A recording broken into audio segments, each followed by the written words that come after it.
죽음의 수용소라는 책을 쓴 빅터 프랭클이라는 유대인이 있습니다. 그는 심리학자면서 의사였습니다. 2차 대전 때 독일군에 의해서 온 가족이 수용소로 끌려가서 부모, 형제, 그리고 그의 아내까지 다 죽었습니다. 수용소 생활은 비참했고 소망이 없었습니다. 매일 모욕을 당하고 얻어맞고 심지어는 고문을 당하기까지 했습니다. 조금 잘못하면 끼니를 주지 않았습니다. 빵 한 조각을 얻어먹기 위해서 동료들을 밀고 하는 사람들도 있었습니다. 바로 전까지 같이 대화를 한 동료가 끌려가서 가스실에서 죽어갔습니다. 살기 위해서 그 동료의 시체 앞에서 또 식사를 해야 했다고 진술하고 있습니다. 날마다 죽음의 공포에 시달리는 삶이었습니다. 한 번은 발가벗긴 채로 독방에 갇히게 됐습니다. 정말 이런 혹독한 환경에 굴복해서 살아야 되는 것인지, 아니면 이러한 환경에서 자유로운 인간이 될 수 있는 방법은 없는 것인지 그는 깊이 생각하게 되었고요. 아무리 어려운 고난이 있다고 할지라도 그의 마음속에 있는 자유까지 빼앗아 갈 수 없다는 것을 알게 됐습니다. 그래서 그는 그 어려운 환경에서도 영혼의 자유함을 누렸다고 합니다. 놀라운 일 아닙니까? 그는 그 수용소에서 어떻게 하면 살아남을까를 생각을 했는데, 마음으로 포기하는 자는 몸도 쇠약해지고요, 결국은 그런 사람들이 먼저 가스실로 끌려가서 죽는다는 사실을 알게 되었습니다. 반면에 소망을 가진 자는 어떻게 하든지 살아남았고요, 다른 사람들에게도 용기를 준다는 것을 알았습니다. 그래서 그는 날마다 깨진 유리 조각으로 면도를 했고요, 독일군은 면도를 한 깨끗한 얼굴을 하고 서 있는 그를 차마 가스실로 끌고 가지 못했다고 합니다. 그래서 그는 끝까지 살아남았고요, 나중에 의사로서, 대학 교수로서 그의 경험을 바탕으로 많은 정신분석학적인 그런 업적을 남겼다고 합니다. 그러니까 여러분, 소망을 갖고 있느냐 없느냐가 이렇게 큰 차이를 가져오게 되는 겁니다. 여러분, 믿음이 뭡니까? 저는 믿음은 소망이라고 생각합니다. 믿음과 소망은 동의어입니다. 그러므로 믿음은 좋은데 소망은 없다, 이런 말은 성립될 수 없는 말입니다. 믿음이 있다면 아무리 힘들고 어려워도, 아무리 몸이 쇠약해도 소망이 있다는 겁니다. 히브리서에서 믿음을 어떻게 정의하고 있습니까? 믿음은 바라는 것들의 실상이요, 보지 못한 것들의 증거다. 무슨 말입니까? 믿음은 곧 소망이란 말입니다. 그러므로 우리 그리스도인들에게는 소망이 있어야 되고요, 소망이 있는 사람은 포기하지 않고요, 그런 사람은 자살하지도 않습니다. 빅터 프랭클 박사는요, 절망에 빠진 환자를 치료할 때 단도직입적으로 당신은 왜 자살하지 않습니까?를 물어봤다는 거예요. 그래서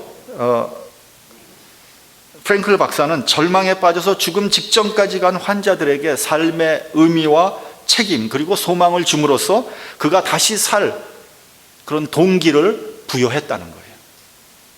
그러한 심리 치료법을 로고테라피라고 합니다. 유대인들에게 가장 큰 믿음과 소망이 있다면 그것은 메시아를 기다리는 겁니다.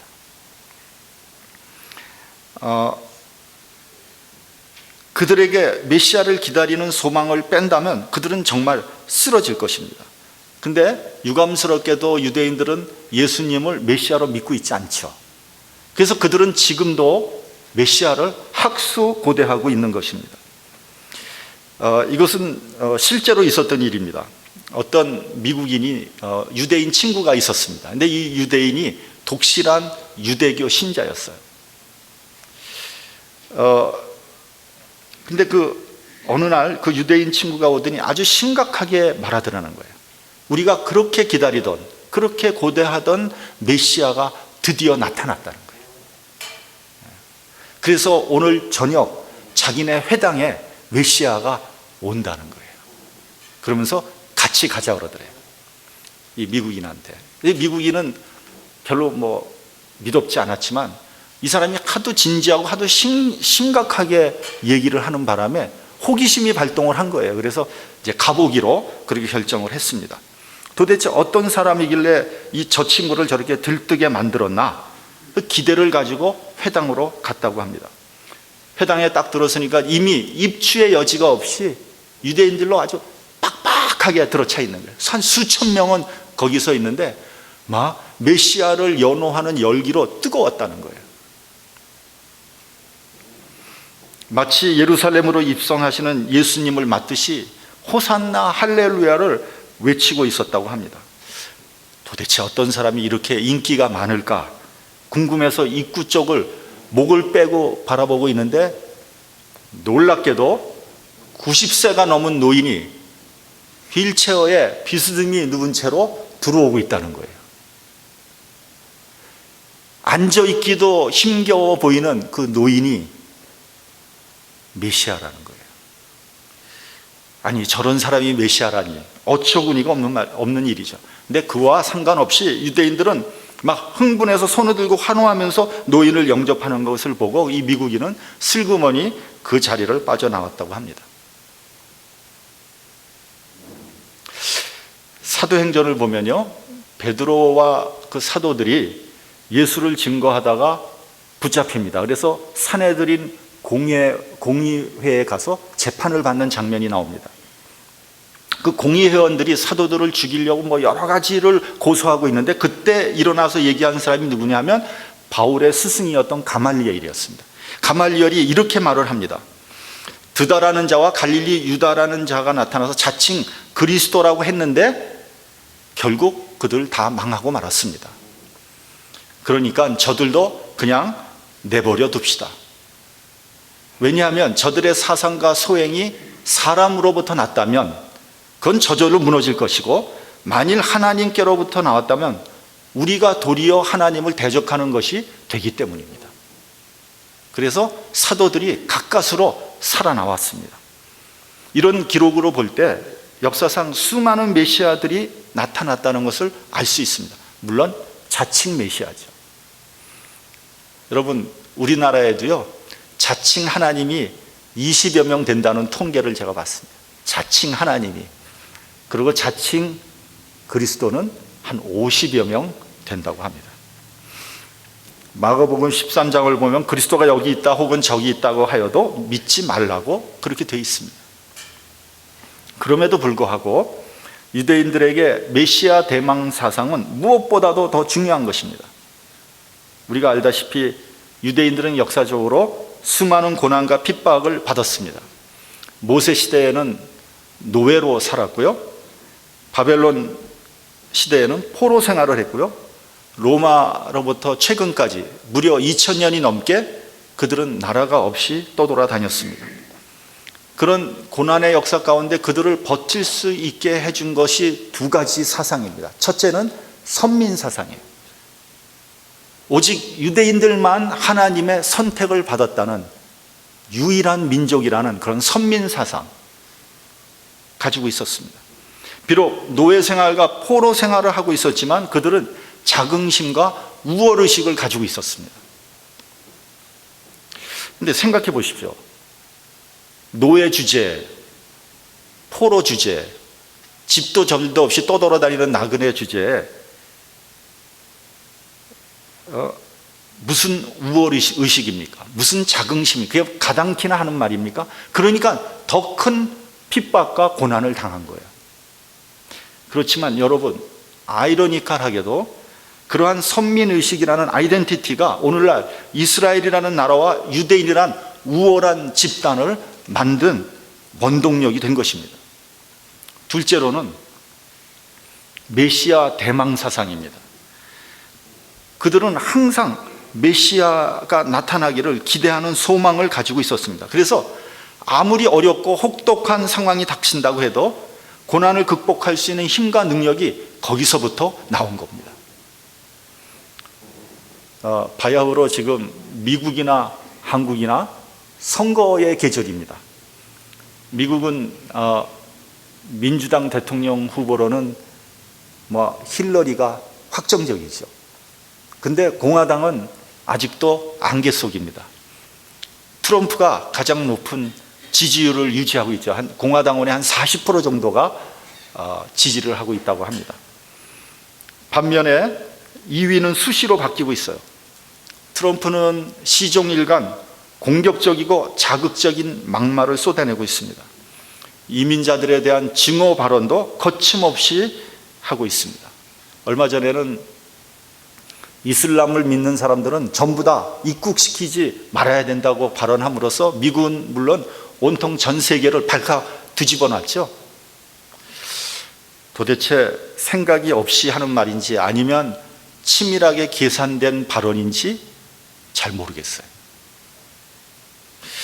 일전에 어떤 백인과 이야기할 기회가 있었는데요. 이 백인이 저한테 물어보더라고요. 너는 누가 미국의 대통령이 될 것 같냐? 그렇게 물어보더라고요. 그래서 저는 힐러리밖에 없지 않겠나?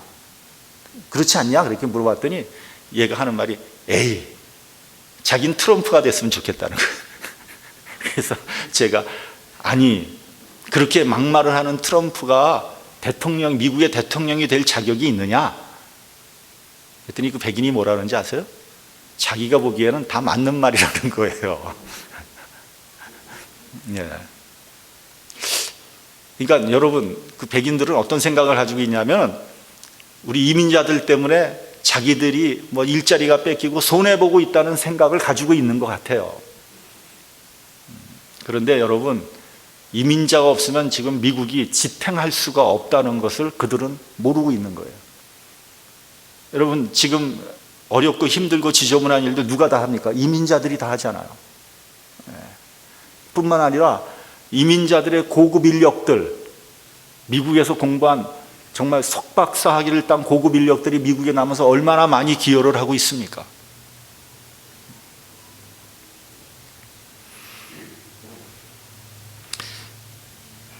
어쨌든 그런 형편없는 친구가 공화당의 대통령 후보가 된다면 공화당이 망하는 것은 물론이고요, 미국의 미래는 정말 걱정됩니다. 한국은 어떻습니까? 한국은 그야말로 아수라장입니다. 지금 한국의 경제가 대단히 나쁘다고 그러는데 제가 보기엔 경제보다 더 심각하고 한심한 것은 정치입니다. 여당은 힘으로 밀어붙이고 있고요, 야당은 한마디로 아사리 자판입니다. 돈과 권력과 명예가 모여 있는 곳이 정치입니다. 그래서 많은 사람들이 정치를 하려고 수많은 사람들이 몰려들고 있어요. 그러나 정치가 희망을 주지 못하고요, 고단한 삶을 사는 백성들에게 위로가 되질 못하는 거예요. 그것이 문제입니다. 지금 한국 정치 원로 김종필 씨는 그의 자서전에서 정치는 희망이 아니라 뭐라 그랬어요? 허업이라고 했어요. 허업. 헛된 일이라는 거죠. 90대 노 정치가가 평생 정치를 했는데 허업이라고 그랬어요. 여러분, 정치뿐입니까? 우리가 하는 모든 일이 혹시 허업은 아닙니까? 여러분은 지금 어떤 소망을 가지고 살고 있습니까? 여러분이 추구하는 것은 뭡니까? 여러분의 목표가 뭡니까? 혹시 그 모든 것이 허업 아닙니까? 우리가 혹시 헛된 것을 붙잡으려고 용을 쓰고 있는 거 아닙니까? 본문 25절을 한번 봉독을 하겠습니다. 본문 25절. 자, 시작. 예루살렘에 시므온이라 하는 사람이 있으니 이 사람이 의롭고 경건하여 이스라엘의 위로를 기다리는 자라. 성령이 그 위에 계시더라. 이 본문에 보면 시므온이라는 사람이 나옵니다. 이 시므온이 어떤 사람인지 잘 모릅니다. 근데 시므온이란 이름은 그 당시 이스라엘에서 대단히 흔한 이름이었다고 합니다. 이 사람은 어떤 사람이냐? 의롭고 경건한 사람. 의롭다는 말은 하나님이 보시기에 의롭다는 겁니다. 하나님을 잘 섬기는 사람이라는 겁니다. 세상적으로 정의롭고 세상적으로 성실하다는 말이 아니에요. 그래서 이 성경에서 나오는 의롭다는 말은 항상 하나님과의 관계에서 나오는 말입니다. 두 번째, 경건하다는 말은 원어의 뜻을 보면 율법을 잘 지키는 사람이다, 이렇게 되어 있습니다. 이런 시므온이 뭐라고 되어 있냐면 이스라엘의 위로를 기다리는 자다. 이스라엘의 위로, 굉장히 중요한 말입니다. 무엇이 이스라엘의 위로입니까? 어떻게 해야지 이스라엘 백성들이 위로를 받겠습니까? 알다시피 당시에 이스라엘은 대단히 어려운 시기 가운데 있었습니다. 지난주에 말씀드렸습니다만 정치적으로, 경제적으로, 사회적으로, 종교적으로 이스라엘은 총체적인 난국이었습니다. 그러니까 어느 것 하나 제대로 된 게 없어요. 예를 들자면 우리가 그 옛날에 한참 어려웠을 때요, 양말 한 켤레 갖고 많이 신었잖아요. 근데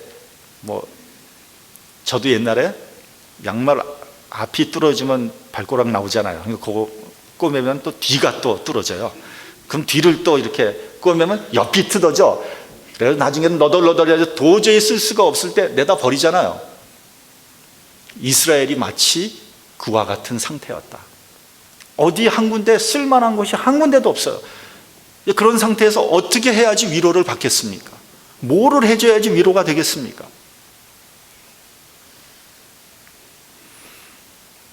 먹을 것 주면 위로가 되겠습니까? 배가 부르면 위로가 되겠습니까? 잠시 되겠죠. 광야에서 하루 종일 굶은 사람들에게 예수님께서 오병이어의 이적을 베풀어 주셨죠. 그래서 남자만 5천 명이 배불리 먹고 12광주리가 남았습니다. 배가 부른 그들은 기분이 아주 좋아졌어요. 그래서 이 사람이야말로 우리가 기다리는 메시아다, 우리의 왕으로 삼자 하고 예수님을 왕으로 추대하려고 하죠. 그것을 알고 주님은 산으로 피해버렸어요. 왜 피해버렸을까요? 먹는 것이 해결됐다고 해서 문제가 해결되지 않기 때문에. 또 배고프잖아요. 근본적인 문제가 해결되지 않습니다. 여러분, 돈을 벌면 해결됩니까? 부자들이 문제가 없던가요? 문제가 더 복잡하잖아요.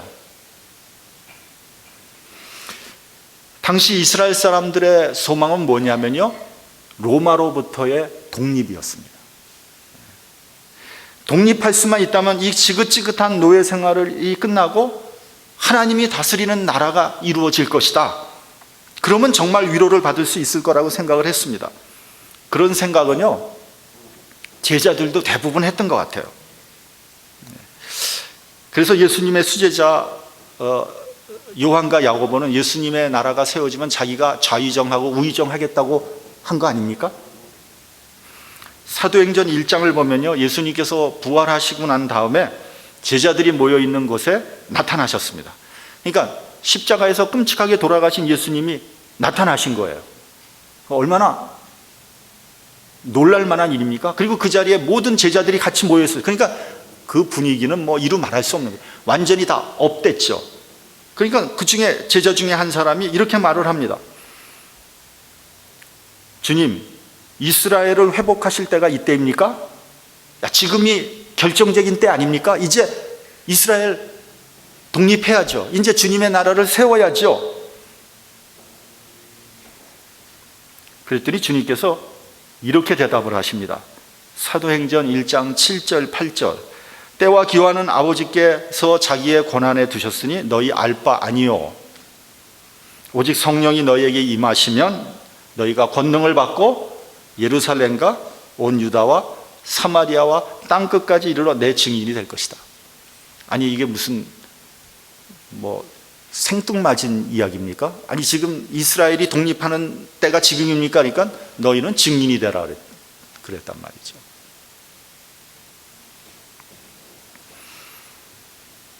어떤 학자는요, 가룟 유다에 대해서 이렇게 해석을 합니다.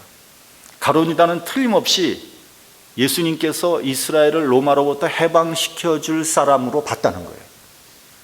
왜냐하면 예수님처럼 탁월한 지혜와 능력을 가지고 있는 사람이 없거든요.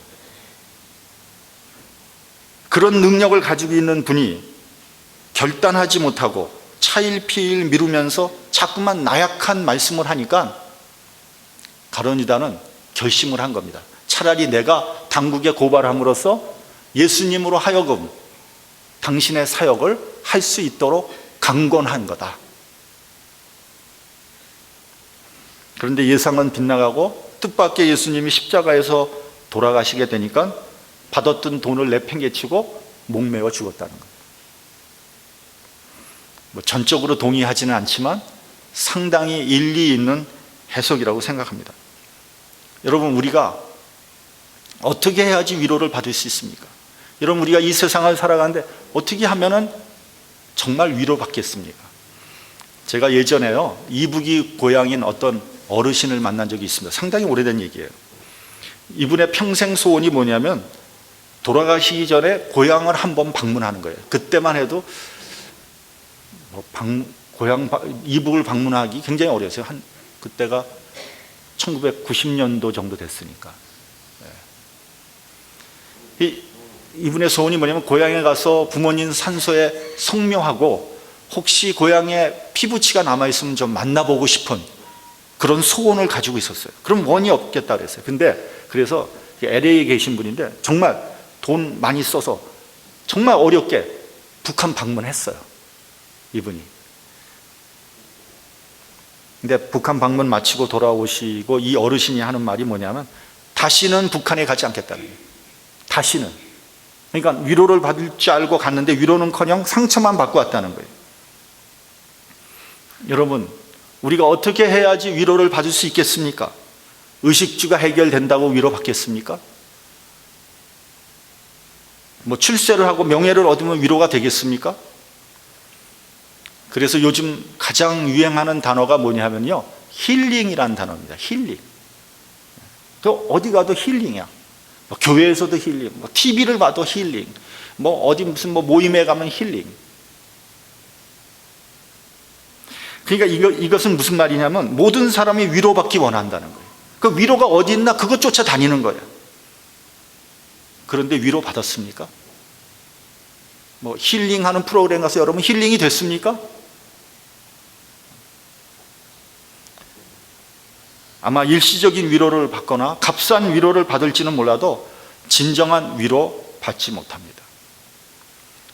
일시적인 위로를 받았다가 그 약발이 끝나면요, 그 다음에는 더 큰 위로 받으러 쫓아다니죠. 마치 마약과 같이 말이죠. 그건 진정한 위로가 아닙니다. 시므온에게 어느 날 성령께서 지시하셨습니다. 우리 본문 26절 같이 봉독하겠습니다. 자, 시작. 저가 주의 그리스도를 보기 전에 죽지 아니하리라 하는 성령의 지시를 받았더니 죽기 전에 그리스도를 내 육안으로 보게 될 것이다.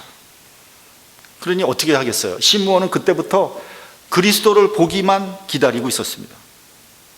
시므온은 소망은 생전에 그리스도를 보는 거예요.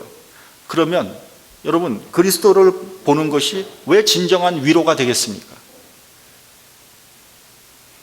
누가복음 4장 18절 19절에 보면 예수께서 이렇게 말씀하십니다. 이건 이사야서를 인용하시면서 말씀하시는 거예요.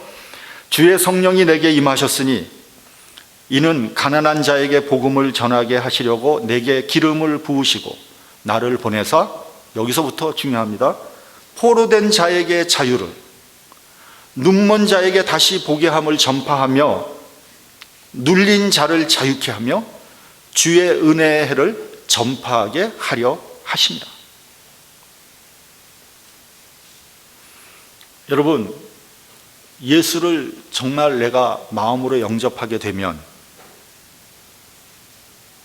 혹은 하나님의 나라가 내 심령 가운데 임하게 되면 포로된 자는 자유를 얻게 될 것이고요, 영적으로 눈먼 자는 다시 보게 될 것이고요, 눌린 자는 자유케 되고요, 주의 은혜가 전파가 될 것입니다.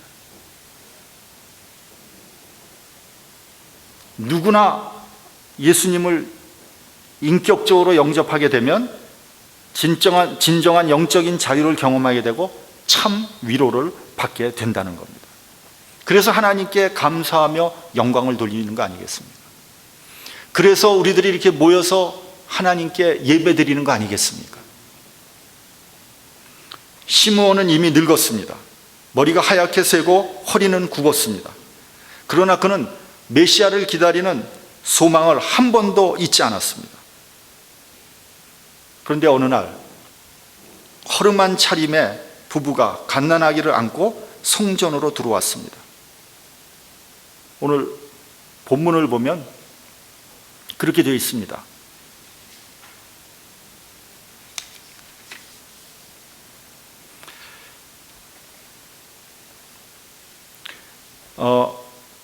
주의 율법에 쓴 바 첫 해에 처음 난 남자마다 주의 거룩한 자라 하리라 한 대로 아기를 주께 드리고, 주의 율법에 말씀하신 대로 비둘기 한 쌍이나 혹은 어린 방구 둘을 제사하려 함이더라. 그러니까 첫 남자 아기를 하나님께 봉헌하는 예식을 드리는 거예요.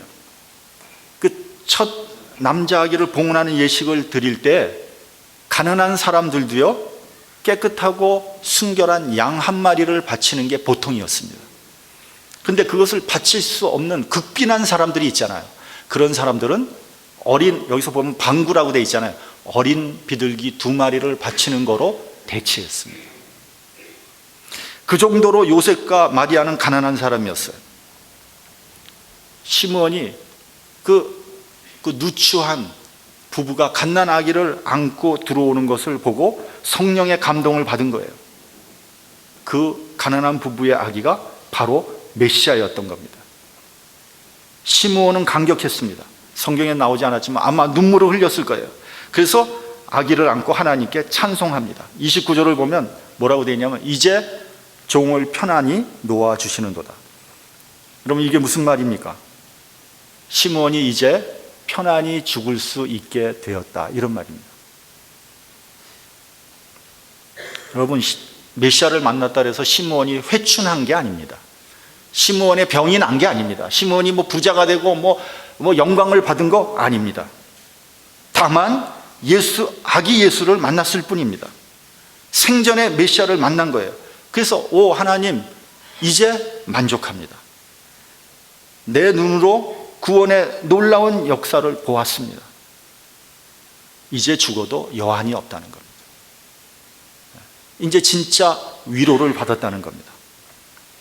예수는 이방의 빛이요 주의 백성 이스라엘의 영광이라고 했습니다. 그는 앞으로 메시아를 통해서 일어나게 될 구원의 역사를 찬양한 겁니다. 여러분, 내가 만난 예수님은 어떤 분입니까? 나는 예수님을 어떻게 영접하고 있습니까? 혹시 재물의 축복을 받기 위해서 혹은 병 낫기 위해서 내가 영광 받기 위해서 예수님이 필요한 것은 아닙니까? 예수님을 통해서 일시적인 위로를 받고 값싼 은혜를 바라는 것 아닙니까? 예수님은 우리의 영원한 소망입니다. 예수님을 통해서 진정한 위로를 받고 모든 억압에서 자유하시기 바랍니다. 여러분이 가지고 있는 근심, 걱정, 이 세상적인 그 모든 실타래처럼 얽힌 그런 억압에서 자유함을 얻으시기 바랍니다. 그래서 만족하고 감사하며 평안을 얻으시기 바랍니다. 예수님은 그것을 위해서 이 땅에 오셨습니다. 그것이 성탄의 의미입니다. 예수님 한 분으로 만족하시고 하나님께 온전히 영광을 돌리시는 저와 여러분이 되시기를 주님의 이름으로 축원합니다. 기도하겠습니다.